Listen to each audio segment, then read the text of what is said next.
sur le phénomène El Niño, qui est un phénomène qui recommence cette année, qui arrive tous les 2 à 7 ans dans le Pacifique tropical et qui a des impacts importants sur l'ensemble de la planète.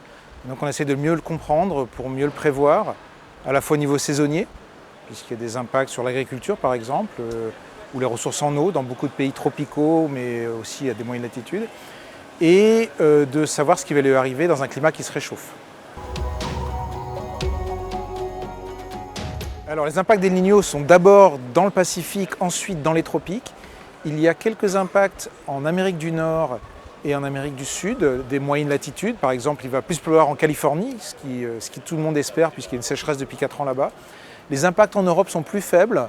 S'il y en a, ils sont plutôt en fin d'hiver avec un hiver un peu plus frais, un peu plus sec. Mais c'est de second ordre par rapport à toutes les influences.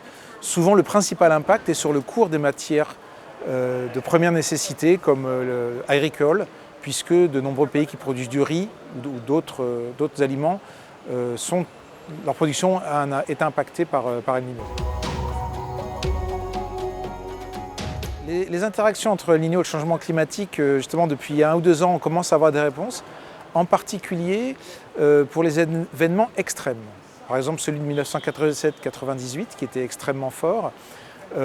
Dans un climat où on ne fait rien, c'est-à-dire où le réchauffement global atteint 4-5 degrés, la fréquence de ces El Niño extrêmes doublerait. C'est-à-dire au lieu d'en avoir 1 sur 6 événements, on en aurait 1 sur 3 événements. Ce qui ferait qu'avec leurs effets dévastateurs, on reviendrait plus souvent. Mais encore une fois, si on ne fait rien.